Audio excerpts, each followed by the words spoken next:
Welcome back, everybody. Let's continue our look into the West. The next subsection of the West is titled The West is Transformed. And let's have a look at the vocabulary now.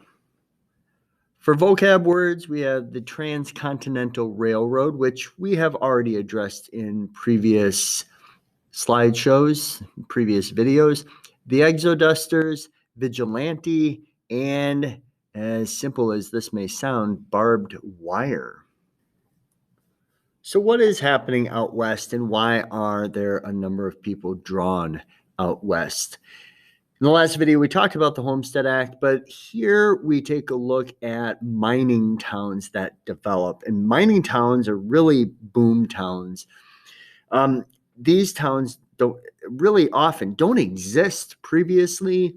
And then there is an economic discovery, such as some sort of mineral that is discovered, it then mined, and boom, you get this town that comes out of nowhere because of the economic opportunity that is provided. And these towns are usually pretty rough, very male-dominant towns because of the work that's being done there and at this time in United States history.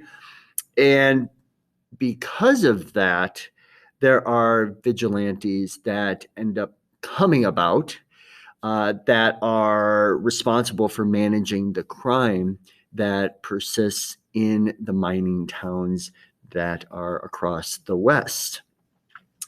Additionally, the Transcontinental Railroad, should be railroad, but Transcontinental Railroad and railroads in general, there is a romance side to railroads, and there's also a reality side to the railroads at this time.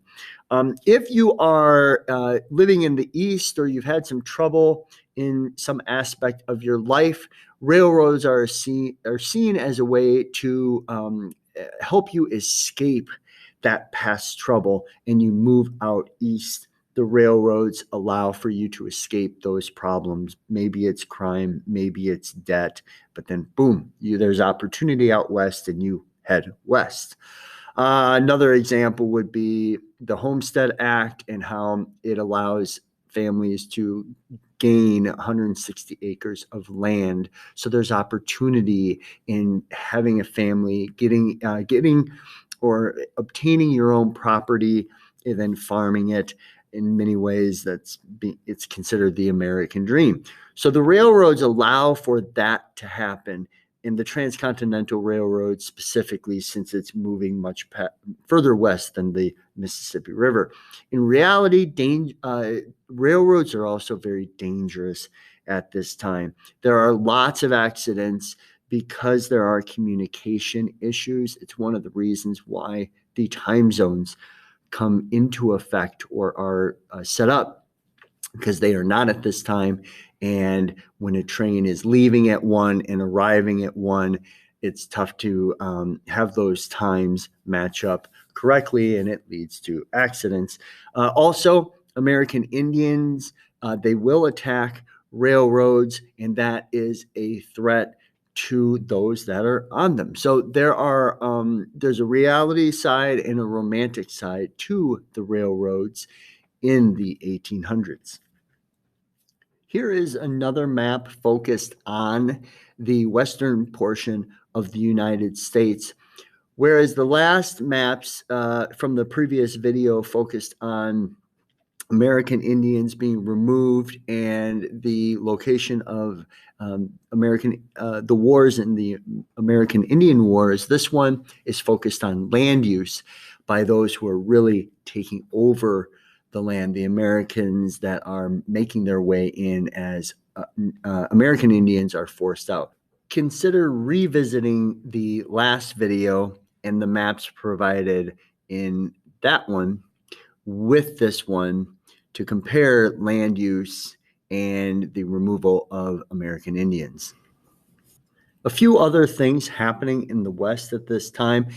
There's something called the open range, and this is cattle not confined by barbed wire, but they are out in the open, and there are long range cattle drives that farmers, ranchers really take their cattle and move them from maybe Oklahoma or Texas and move them north to the Transcontinental Railroad, where they can take their cattle and then they are sent to market. So the open range is happening at this time.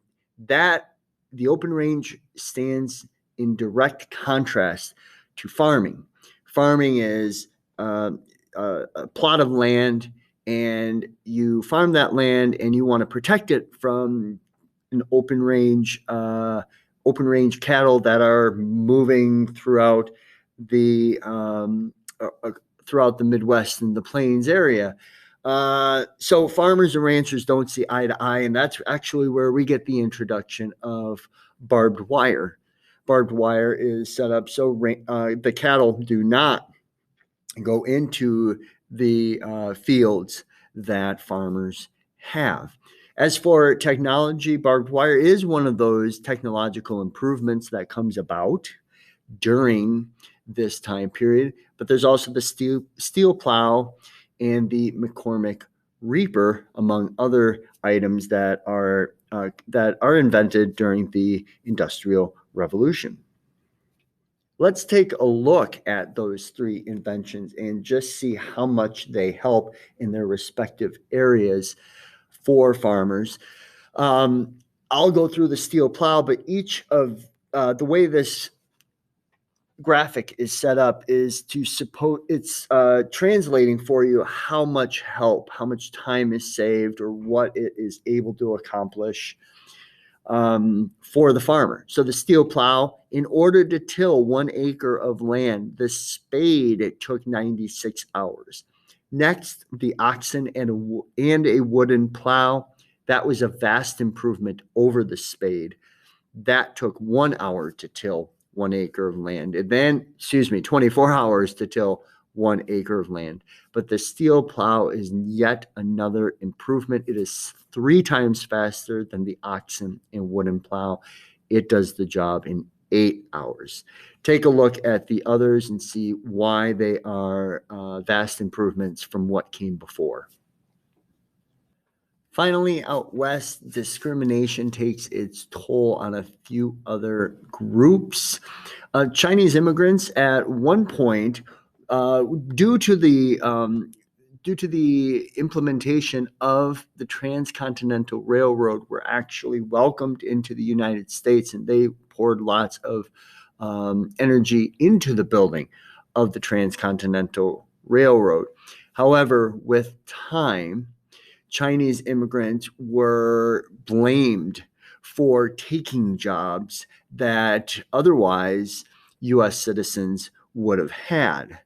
And because of that economic accusation, if you will, Chinese immigrants were pointed the finger at for the reason why they jobs were a problem. And therefore, the government created the Chinese Exclusion Act, which is very just as exclusionary as it sounds. Chinese were no longer welcome to come into the United States as of 1882. Additionally, we've touched on American Indians losing land, but this is also true of some Mexican Americans. When the Mexican-American War came to its conclusion, the United States did receive some land that previously belonged to Mexico.